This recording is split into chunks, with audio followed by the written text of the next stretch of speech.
খৰচ হৈছে। তাৰ মানে ভাৰতৰ কৃষকসকলে ইতিমধ্যে এই আঁচনিখনৰ জৰিয়তে ৯৫,০০০ কোটি টকাৰ উপকাৰ লাভ কৰিছে। কেনেকে লাভ কৰিছে তাৰ বিষয়ে মই আপোনালোকক ক'ম যে প্ৰথম কৃষকক লোন দিওঁতে বেংকে বহুত চিন্তা কৰে যে আমি মৰ্টগেজ কি পাম, কিন্তু কৃষকৰ লগত বা কৃষিৰ লগত জড়িত ব্যক্তিসকলে মৰ্টগেজ দিয়াৰ তেওঁলোকৰ ক্ষমতা নাথাকে। যদি মৰ্টগেজ দিব পাৰিলোহেঁতেন তেতিয়াহ'লে আমিতো কৃষকে নহ'লোহেঁতেন, তেতিয়াহ'লেতো আমি ব্যৱসায়ী হ'লোহেঁতেন, আন বেলেগ কিবা কিবি কৰিলোহেঁতেন। কিন্তু বেংকেও যেতিয়ালৈকে নিশ্চিত নহয় যে এখেতক মই ২ কোটি টকাটো দিলে মই উভতাই পাম, তেতিয়ালৈকে বেংকেও লোন নিদিয়ে। বহুতৰ ধাৰণা আছে যে বেংক মানে টকা থকা এটা অনুষ্ঠান, যেতিয়াই যি ইচ্ছা বেংকে আমাক টকা দিব পাৰে। সৰুতে ময়ো তেনেকে ভাবিছিলোঁ যে বেংক মানেতো বেংক আৰু টকাই আছে। লাহে লাহে মই বুজিলোঁ যে বেংক মানে হ'ল যে অসমত যিমান টকা আমি জমা দিম, কোনোবাৰ ফিক্সড ডিপজিটৰ পইচা, কাৰোবাৰ দৰমহাৰ পইচা, কাৰোবাৰ সঞ্চয়ৰ পইচা, সেইটোকে আমাক লোন বুলি দিয়ে। তাৰমানে বেংক মানে কি? বেংক মানে মানুহৰ কষ্ট উপাৰ্জিত ধন যোনে সঞ্চয় কৰি আমাক লোন দিয়ে আৰু 2-3% তেওঁলোকে উপাৰ্জন কৰি জমা দিয়া মানুহজনক উভতাই দিয়ে। তাৰমানে বেংকৰ লগত নিজৰ টকা নাথাকে, কাৰোবাৰ টকা লওঁ, কাৰোবাৰ টকা দিওঁ। বহুত সময়ত মই ভাবিছিলোঁ যে গোটেই ভাৰতত ইমান টকা জমা হয়। লাহে লাহে মই এইটো বুজিলোঁ যে অসমত যিমান টকা জমা হয় সিমান টকাৰহে বেংকে আমাক লোন দিয়ে। সেইকাৰণে আমি কওঁ CD ৰেচিঅ' 62%, 70%। তাৰমানে অসমত এটা বেংকে যিমান টকা জমা ল'ব পাৰে সিমান টকাহে আমাক লোন দিব পাৰে। এতিয়া এটা সময় আছিল অসমত বেংকে ১০০ টকা জমা লৈছিল, ৩২ টকা লোন দিছিলে। এতিয়া ১০০ টকা জমা লৈ আমাক প্ৰায় ৭০ টকা আমাক লোন দিয়ে। তাৰমানে এতিয়াও আমি আৰু ৩০ টকা লোন ল'ব পৰা অৱস্থাত আমি আছোঁ। অৰ্থাৎ CD ৰেচিঅ' 90%টো যদি হ'ব লাগে আৰু 20% আমি লোন আমি ল'ব পাৰোঁ। কিন্তু লোন ল'লোঁ, লোনটো যদি আমি উভতাই নিদিওঁ, বেংকে জমা দিয়া মানুহজনক টকাটো কেনেকৈ উভতাই দিব? বেংকেওতো উভতাই দিব নোৱাৰে। KCC লোনৰ সময়ত আমি ২০০০ কোটি টকা বেংকৰ পৰা লোন লৈ আমি উভতাই দিব পৰা নাই। তাৰমানে কোনোবা জমা থকা টকা জমা দিয়া মানুহৰ ২০০০ কোটি টকা আমি যিকোনো কাৰণত আমাৰ হাতত নষ্ট হ'ল আৰু তাৰ ফলত অসমত KCC আঁচনিটো এক প্ৰকাৰ বন্ধ হ'বলগীয়া এটা অৱস্থালৈ আহিল। এই কথাবোৰ চিন্তা কৰি মোদী ডাঙৰীয়াই ক'লে যে মানুহেতো লোন উভতাই দিব লাগিব, কিন্তু কৰবাত যদি কেনেবাকৈ উভতাই দিব নোৱাৰে, জমা দিয়া যাৰ দৰমহাৰ টকা, পেঞ্চনৰ টকা জমা আছে, তেওঁলোকৰ যাতে অসুবিধা নহয়, আমি এটা ক্ৰেডিট গ্যাৰেণ্টি ফাণ্ড কৰিম। তাৰমানে যদি 10 জনৰ এজনে লোনটো ঘূৰাই নিদিয়ে, বেংকে লোনটো ঘূৰাই অনাৰ কাৰণে ব্যৱস্থা কৰি থাকিব, কিন্তু জমা দিয়া মানুহজনকতো টকাটো ঘূৰাই দিব লাগিব। সেই টকাটো পোনপ্ৰথমে মোদী ডাঙৰীয়াই আগবঢ়াব আৰু তাৰ পিছত লাহে লাহে আমাৰ পৰা যি ধৰণে নহওক কিয় বেংকে টকাটো উদ্ধাৰ কৰাৰ বাবে চেষ্টা কৰি থাকিব। তাৰ মানে এগ্ৰিকালচাৰ ইনফ্ৰাষ্ট্ৰাকচাৰ ফাণ্ডৰ প্ৰথম কম্পোনেণ্টটো হ'ল যে ক্ৰেডিট গ্যাৰেণ্টি, যে আমাৰ ক্ৰেডিট গ্যাৰেণ্টি বেংকৰ এটা তেওঁলোকে ধাৰণা দিব, বেংকক এটা আশ্বাসন দিব যে আপোনালোকৰ টকাটো মাৰিব নোৱাৰিব, আমি আপোনালোকৰ লগত আছো, আপোনালোকে ঋণ দিয়ক।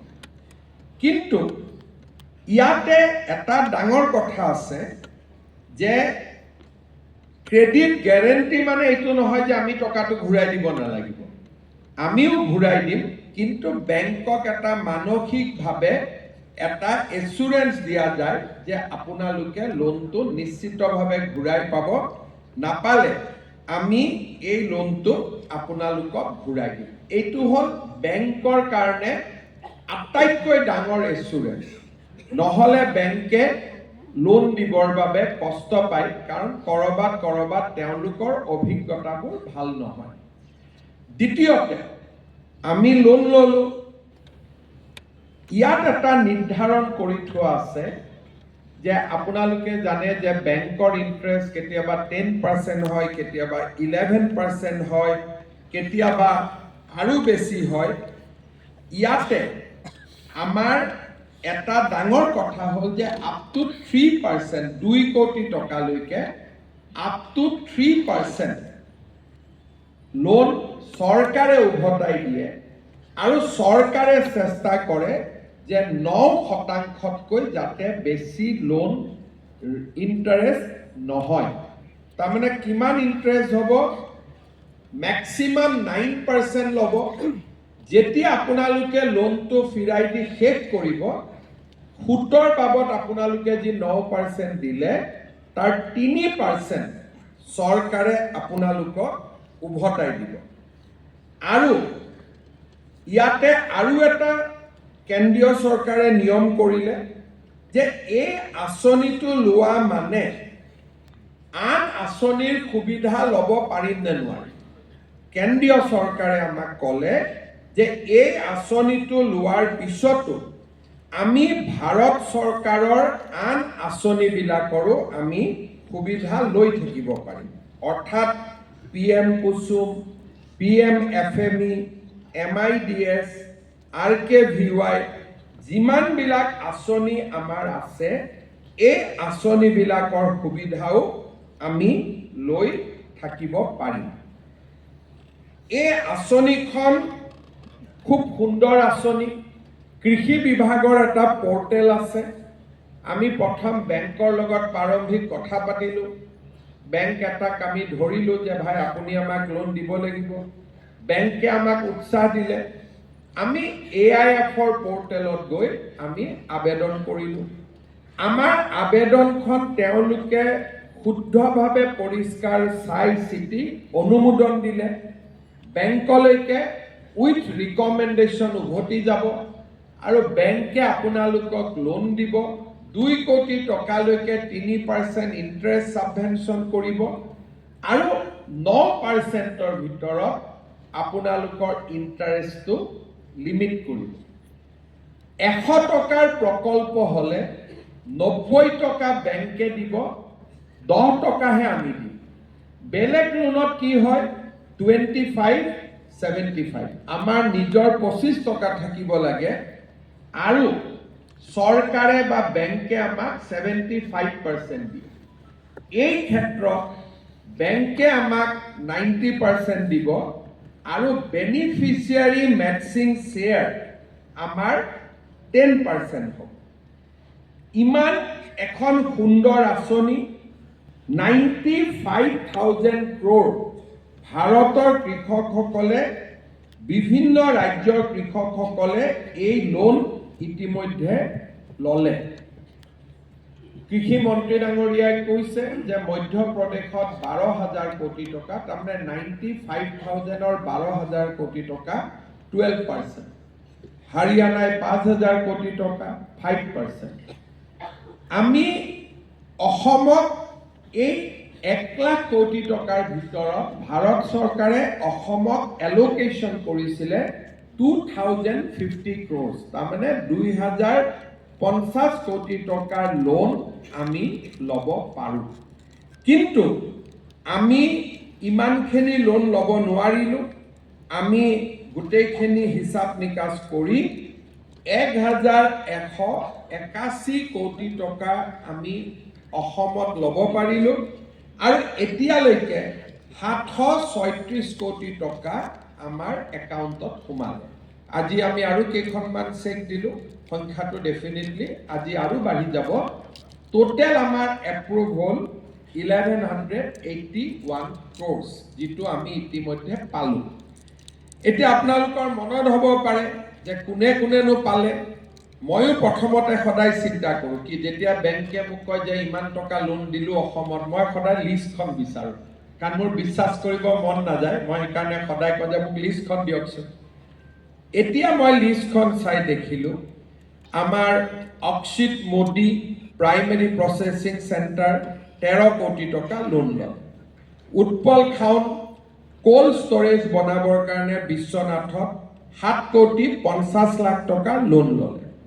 বিৰজু ৰাজভৰ কাৰ্বি আলঙৰ 1 কোটি 30 লাখ টকা লোন ল'লে। আমাৰ ৰাজেশ কোচ ধেমাজিৰ 1 কোটি 29 হাজাৰ টকা লোন ল'লে। আমাৰ ৰঞ্জন দেৱ প্ৰাইমেৰী প্ৰচেছিং চেণ্টাৰ চলাবৰ কাৰণে 2 কোটি 13 লাখ টকা লোন ল'লে। আমাৰ পবিত্ৰ হেণ্ডিক ধেমাজিত 1 কোটি 98 টকা লোন ল'লে। ধীৰাজ গগৈ ডিব্ৰুগড়ত প্ৰাইমেৰী প্ৰচেছিং চেণ্টাৰ চলাবৰ কাৰণে 6 কোটি 42,75,000 লোন ল'লে। তাৰমানে আৰু আটাইতকৈ কম লোৱাও ইয়াত মানুহ আছে যোনে নেকি 50 লাখ টকা আৰু কোনোবাই 5 লাখ টকালৈকেও লোন লৈছে। তাৰমানে ই লোন বিভিন্ন ৰেঞ্জত আমাৰ ইয়াত লোৱা হৈছে আৰু মই এই গোটেই লিষ্টখনৰ নামখিনি চালোঁ। আমাৰ কৃষি বিভাগৰ পৰাও কেতিয়াবা এওঁলোকে ভাল কাম কৰি আছে, কেনেকৈ আছে আমি চাব পাৰিম। মই লিষ্টখনো ল'লোঁ।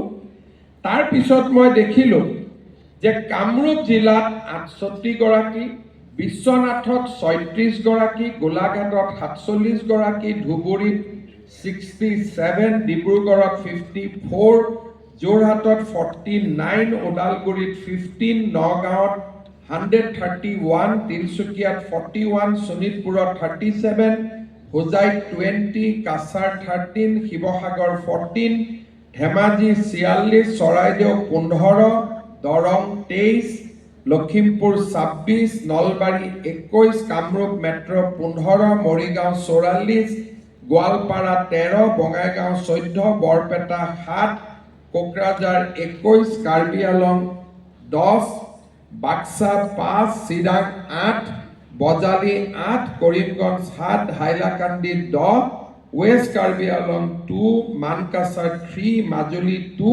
তামুলপুৰ 1, 893 বিভিন্ন কৃষক বা ফাৰ্মাৰ্ছ প্ৰডাকশ্যন FPO বা আমাৰ আন বিভিন্ন ধৰণৰ গোট আৰু ব্যক্তিয়ে আমাৰ লোন ল'লে আৰু এতিয়ালৈকে আমি 1181 কোটি টকা লোন ল'লোঁ। তাৰ মানে 1 লাখ কোটি টকাৰ 95,000 কোটি টকা গ'লগৈ। 5,000 কোটি টকা আছে, তাৰ 900 কোটি টকা আমি অসমত আৰু এই আঁচনিটোৰ জৰিয়তে আমি ঋণ ল'ব পাৰোঁ। কেইদিনমান আগতে ভাৰতৰ কৃষি মন্ত্ৰী শিৱৰাজ চৌহান ডাঙৰীয়াক মই লগ কৰিছিলোঁ। তেখেতে মোক ক'লে যে মোদী ডাঙৰীয়াই এই আঁচনিখনৰ কাৰণে আৰু 1 লাখ কোটি টকাৰ স্বীকৃতি দিছে। তাৰমানে যি 1 লাখ কোটি গ'ল আৰু 1 লাখ কোটি টকা দিছে আঁচনিখনৰ সফলতা চাই। আৰু মই নিশ্চিত যে নতুন 1 লাখত আপোনালোকে যদি ভাল কাম কৰিব পাৰে, যোৱাবাৰ আমাক 2,000 কোটি টকাৰ আবণ্টন দিছিল, এইবাৰ আমি 4,000 কোটি টকাৰ আবণ্টন আনিব পাৰিম। আৰু কৃষি মন্ত্ৰী ডাঙৰীয়াই অসমক যথেষ্ট ভাল পায় আৰু সেইকাৰণে আমাৰ কাৰণে আৰু পুঁজি আনাত অসুবিধা একো নাই। নিশ্চিতভাৱে আমি আৰু এই আঁচনিখনৰ অধীনত পুঁজি আনিব পাৰিম, কিন্তু পুঁজি আনাটোৱে যথেষ্ট নহয়, এই পুঁজিৰ সৎ ব্যৱহাৰ যাতে আমি বেংকক লোনটো উভতাই দিব পাৰোঁ। এতিয়া এই আঁচনিখনৰ সুবিধা কোনে পাব পাৰে? ডেফিনেটলি কৃষকে পাব। কৃষক উৎপাদক সংগঠন FPO পাব।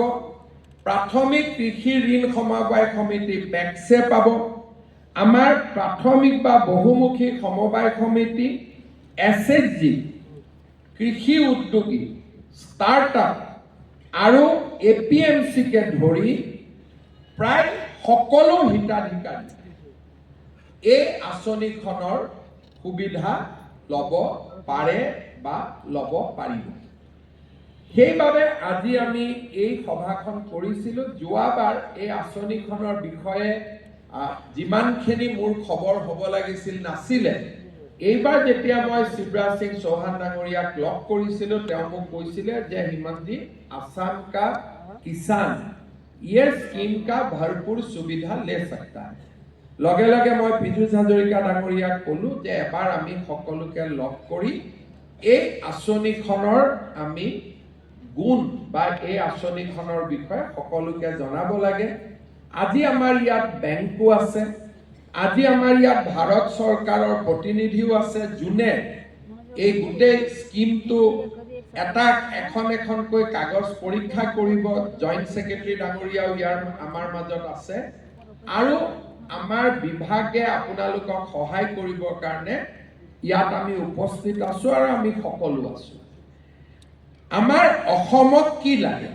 যোৱা কেইটামান দিন ধৰি আমি যেতিয়া অসমৰ কৃষি উৎপাদনৰ বিষয়টো চাই আছিলো, তেতিয়া আমাৰ স্পষ্টভাৱে কেইটামান কথা আমাৰ সন্মুখলৈকে আহে যে আমাৰ অসমত বহুত কেইটা হাই ভেলু আমি সামগ্ৰী উৎপাদন কৰোঁ। প্ৰথমতে আমি চাউল কিনো।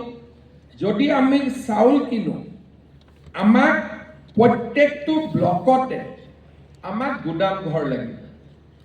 আজি আমি মাষ্টাৰ্ড অইলৰ ক্ষেত্ৰত আমি প্ৰসেসিং কৰিব খোজো। আমাৰ ইয়াত মাষ্টাৰ্ড অইল বহুত কম হৈ আছে। NDDBও এতিয়া হাতত লৈছে, বিভিন্নজনে হাতত লৈছে। আমি মাষ্টাৰ্ড অইলৰ ক্ষেত্ৰত পিছ পৰি আছো। আমি কৃষকক মিলিং কৰি আমি যদি তেলটো অসমতে উৎপাদন কৰিব পাৰো, তাৰ কাৰণে আমাক এখন অভূতপূৰ্ব আমাৰ বজাৰ আছে। কাৰ্বি আংলঙৰ পাহাৰত আদাৰ পৰা আনাৰসলৈকে আমি যথেষ্ট উৎপাদন কৰোঁ। অসমত নেমু আমি যথেষ্ট উৎপাদন কৰোঁ। অসমৰ ভোট জলকীয়া ভাৰতৰ ভিতৰতে অন্যতম, আমি যথেষ্ট উৎপাদন কৰোঁ। অৰ্থাৎ ৰঙা চাউলকে আৰম্ভ কৰি আমি বহুত হাই ভেলু আমি প্ৰডাক্ট উৎপাদন কৰোঁ। আৰু কৃষি বুলি ক'লে এই আঁচনিখন অকল কৃষি নহয়, কৃষিৰ লগত জড়িত পশুপালন, মীন ইয়াকো সামৰি লয়। গতিকে আমি বহুতবিলাক কাম এই আঁচনিখনৰ জৰিয়তে আমি হাতত ল'ব পাৰোঁ। আদা আমাৰ ইয়াত আছে, জিঞ্জাৰ প্ৰসেসিং আমি কৰি দিব লাগে। আনাৰস আছে, আনাৰস প্ৰসেসিং আমি কৰিব লাগে। আমাৰ নেমু আছে, লেমন প্ৰসেসিং ইউনিট আমি কৰিব লাগে। আৰু আমি খেতিয়কক আমাৰ কৃষিৰ সঁজুলি, ড্ৰায়াৰ, আমাক হাৰ্ভেষ্টিং ইকুইপমেণ্টছ, গোটেই ইনফ্ৰাষ্ট্ৰাকচাৰবিলাক আমাৰ উপলব্ধ হ'ব লাগে। ইতিমধ্যে এইবাৰ মন্ত্ৰী ডাঙৰীয়াই বিশেষ ব্যৱস্থা হাতত লৈছে যাতে আমি চিটছো সময়ত পাব পাৰোঁ। ভাৰত চৰকাৰৰ লগত মোৰ আলোচনা হৈ আছে যে অসমৰ বাবে প্ৰয়োজনীয় যিখিনি চিটছ, হাই কোৱালিটি চিটছ, তেওঁলোকে অসমৰ ফাৰ্মতে ভাৰত চৰকাৰে উৎপাদন কৰি আমাক দিব খোজে, যাতে বহুত বেছি ব্যৱসায়ী নাথাকে। তাৰো কিছু ব্যৱস্থা আমি হাতত লৈ আছো যাতে হাই কোৱালিটি চিটছ পাব পাৰোঁ। কিন্তু প্ৰসেসিং নহ'লে, ভেলু এডিশ্যন নহ'লে আমাৰ কৃষকে উৎপাদিত সামগ্ৰীৰ কেতিয়াও মূল্য নাপায়। আৰু অসমত আমি ভেলু এডিশ্যনৰ আমাৰ বহুত সুবিধা আছে, আৰু আমি বহুত ভাল ভাল প্ৰডাক্ট আমি উৎপাদন কৰোঁ। কেইদিনমান আগতে তেজপুৰৰ লিচি আমাৰ চৰ্চালৈ আহিছিল, লেচু আমাৰ যিবিলাক আমি খুব ভাল আমি বিলাতী বগৰী আজিকালি আমাৰ গাঁওবিলাকত সুন্দৰ হয়, যাৰ দাম বহুত বেছি। আমাৰ ধান আৰু চাউলতকৈ যিহেতু অসম এখন বানপানী পীড়িত, আজিও চৰাইদেউ শিৱসাগৰত বানপানী হৈ আছে, চ' আমাৰ ফ'কাছটো হৰ্টিকালচাৰ, হাই ভেলু প্ৰডাক্ট, য'ত নেকি আমি কম উৎপাদন কিন্তু মূল্য বেছি, হাই ভেলু প্ৰডাক্ট। এই এটা আমি আমাৰ কৃষিৰ যিটো ডেফিনেশ্যন, পৰম্পৰাগত চাউল ধানৰ লগত আমি হাই ভেলু হৰ্টিকালচাৰ উৎপাদন কৰাৰ বাবে আমি যাব লাগিব, আৰু তেতিয়া অসমৰ কৃষিখণ্ড আগবাঢ়ি যাব। আজি কোকৰাঝাৰত উৎপাদন হোৱা মাছৰুমৰ যথেষ্ট দাম আমাৰ কৃষকসকলে পাব পাৰিছে, কিন্তু তাক আমি প্ৰচেছ কৰিব লাগিব। প্ৰত্যেকটো FPO একোটা ব্ৰেণ্ড নিৰ্মাণ কৰিব পাৰে মাছৰুমৰ ক্ষেত্ৰত। এনেকে আমাৰ সন্মুখত অজস্ৰ সুবিধা আছে। এতিয়া যেতিয়া আমি AIF-ৰ লোন ল'লোঁ, এই AIF-ৰ লোন লোৱাৰ পিছতো আমি ভাৰত চৰকাৰৰ কেইবাখনো আঁচনিৰ সুবিধা ল'ব পাৰোঁ। PMFME, MIDS, RKVY আৰু চ'লাৰৰ কাৰণে PM কুসুম, য'ত 40%, 50% ছাবচিডি আছে। এই আঁচনিখনৰ আটাইতকৈ ভাল কথাটো আছে, কেতিয়াবা আমি কওঁ যে আপুনি যদি CM-AAA পাইছে আৰু PMFME নাপাব, বোলে PMFME পাইছে যদি PM কুসুম নাপাব। ইয়াত তেনেকুৱা কথা একো নাই। এই আঁচনিখনত লোন লোৱাৰ পিছতো আমি চৰকাৰৰ ছাবচিডি স্কিমবিলাক, ৰাজ সাহায্য স্কিমবিলাক আমি ডেফিনেটলি আমি ল'ব পাৰোঁ। গতিকে আপোনালোক সকলোৱে এই আঁচনিখনৰ সুবিধা ল'ব লাগে। 900 কোটি টকা ইমিডিয়েটলি আমাৰ হাতত আছে, আৰু খুব কম দিনৰ ভিতৰতে আমি 3-4 হাজাৰ কোটি টকাৰ আৰু এটা স্পেচ আমি পাব পাৰোঁ। এই ক্ষেত্ৰত আপোনালোকে নিশ্চিতভাৱে সহায় আপোনালোকে পাব, ৰাজ্য চৰকাৰৰ পৰাও সহায় পাব আৰু কেন্দ্ৰীয় চৰকাৰৰ পৰাও সহায় পাব। এতিয়া ইয়াৰ লগত যিসকল আমাৰ FPO এই আঁচনিৰ সুবিধা ল'ব খুজিব, যিসকল সেলফ হেল্প গ্ৰুপে এই আঁচনিৰ সুবিধা ল'ব খুজিব, বা যিসকল পেক্স বা যিসকল আমি এটা ক্ৰাইটেৰিয়া বনাই দিম, যেনেকে CM-AAA বেনিফিচিয়াৰীয়ে যদি এই আঁচনিৰ সুবিধা ল'ব খোজে, 90% বেংকৰ পৰা ল'লে, 10% আপোনালোকে নিজৰ পৰা দিব লাগিব। এই 10%ৰ 5% মই ৰাজ্য চৰকাৰৰ পৰা আপোনালোকক দিম। তাৰমানে 4,000 কোটি টকা হ'ল, আপোনালোকে 2 কোটি টকা লোন ল'লে, 1,80,00,000 টকা আপোনালোকে ক'ৰ পৰা লোন পালে? বেংকৰ পৰা। 3% ইণ্টাৰেষ্ট ছাবভেনশ্যন আপোনালোকে পালে। নিজৰ পৰা কিমান দিব লাগিলে? 20 লাখ টকা। এতিয়া মই আপোনালোকক আঁচনিখন আৰু অলপ ধুনীয়া কৰি দিলোঁ, যে 20 লাখ টকাৰ 10 লাখ টকা আমি ষ্টেট গভৰ্ণমেণ্টৰ পৰা আপোনালোকক দিম। তাৰমানে নিজৰ মাত্ৰ 5% টকা ব্যৱহাৰ কৰিলে আপোনালোকে এই আঁচনিখনৰ সুবিধা পাব পাৰিব। আৰু কোনোবা যদি FPO এই লোন লয়, FPO-ত মই এণ্টায়াৰ 10% ৰাজ্য চৰকাৰৰ পৰা দিম। FPO-ৰ ক্ষেত্ৰত, ব্যক্তিগতৰ ক্ষেত্ৰত নহয়। যদি FPO লোন লয়, এণ্টায়াৰ নিজৰ যিটো 10% কিস্তি দিব লাগে, সেই 10%টো ৰাজ্য চৰকাৰে দিব। আৰু ব্যক্তিগত বেনিফিচিয়াৰীক আমি 5% ৰাজ্য চৰকাৰৰ পৰা দিম, যাতে এই আঁচনিখনৰ সুফল আমি পাব। আৰু এই আজিৰ পৰা যি লোন যোনে ল'ব, আৰু যোনে আগতেও লোন ল'ব, তেওঁলোকেও আমাক আবেদন কৰিব পাৰিব। এই 1100 কোটি টকাৰ যোনে লোন ল'লে, তেওঁলোকে মনত ভাবিব পাৰে যে আমি নাপাম নেকি, আপোনালোকেও 5%ৰ কাৰণে আবেদন কৰিব পাৰিব। যোনে ইতিমধ্যে লোন ল'লে এমাহৰ ভিতৰত আমি সুন্দৰকৈ আঁচনিখন বনাই আমি আপোনালোকক দি দিম যাতে এগ্ৰিকালচাৰ ইনফ্ৰাষ্ট্ৰাকচাৰ ফাণ্ডত লোন ল'বৰ কাৰণে আমি ৰাজ্য চৰকাৰেও আপোনালোকক সহায় কৰিব পাৰোঁ। আমি অসমৰ কৃষি খণ্ডৰ এটা স্বৰ্ণীল দিনৰ বাবে আমি কাম কৰিছোঁ যাতে আমাৰ কৃষকসকলে উচিত মূল্য পাব পাৰে। আজি অলপ আগতে বাইদেৱে ক'লে যে চাহকাপ ধুনীয়াকৈ কেৰাহীত বনাই ঢেঁকীত খুন্দি এটা তাৰ মানে কি এটা প্ৰচেছিং কৰিলে নতুন প্ৰচেছিং। যেতিয়া আমি ঢেঁকীত খুন্দা চাহ খাওঁ তাৰ সোৱাদটো মেচিনতকৈ সম্পূৰ্ণ বেলেগ। কিন্তু এনেকুৱা নহয় যে চাহটো মেচিনত প্ৰচেছ কৰিলেও প্ৰচেছ, ঢেঁকীত প্ৰচেছ কৰিলেও সিও প্ৰচেছ। বৰঞ্চ ঢেঁকীত খুন্দা চাহ বুলি আমি তাক বেছি ভালকৈহে বিক্ৰী কৰিব পাৰোঁ, কাৰণ মানুহে জানিব যে চাহো অৰ্গেনিক, খুন্দিছেও ঢেঁকীত, ইয়াত মমতা, কৰোণা, ভাল পোৱা চব লুকাই আছে। আৰু আটাইতকৈ ডাঙৰ, ঢেঁকীত খুন্দা চাহৰ সমান সোৱাদৰ চাহ মই খায়ে পোৱা নাই, ইমান সোৱাদৰ চাহ। এইবিলাক কোনে আৱিষ্কাৰ কৰিছে যে চাহকাপ ঢেঁকীতো খুন্দিব পাৰে? আমি এইটো কৰিছোঁ। অসমত আমি দেশৰ ভিতৰতে হাইয়েষ্ট আমি চাহ উৎপাদন কৰোঁ। আমি দেশৰ ভিতৰতে আমাৰ মুগা উৎপাদন আমি অসমত বেছিকৈ কৰোঁ। দেশৰ ভিতৰতে কল উৎপাদনত আমি যথেষ্ট আগবঢ়া। মাছৰুমত আমি যথেষ্ট আগবাঢ়ি গৈছোঁ। বাঁহত আজিকালি বাঁহৰ ইমান প্ৰচেছিং হ'ব পাৰে, বাঁহৰ ক্ষেত্ৰত বাঁহৰ পৰা সৰু ডাঙৰ 180 বিধ পদাৰ্থ বাঁহৰ পৰা বনাব পাৰে। অৰ্থাৎ অসমৰ বাঁহ বুলি ক'লে এডাল বাঁহ, কিন্তু এতিয়া আপোনালোকে নুমলীগড়ত দেখিব যে বাঁহৰ পৰা তেওঁলোকে তেল উলিয়াই আছে।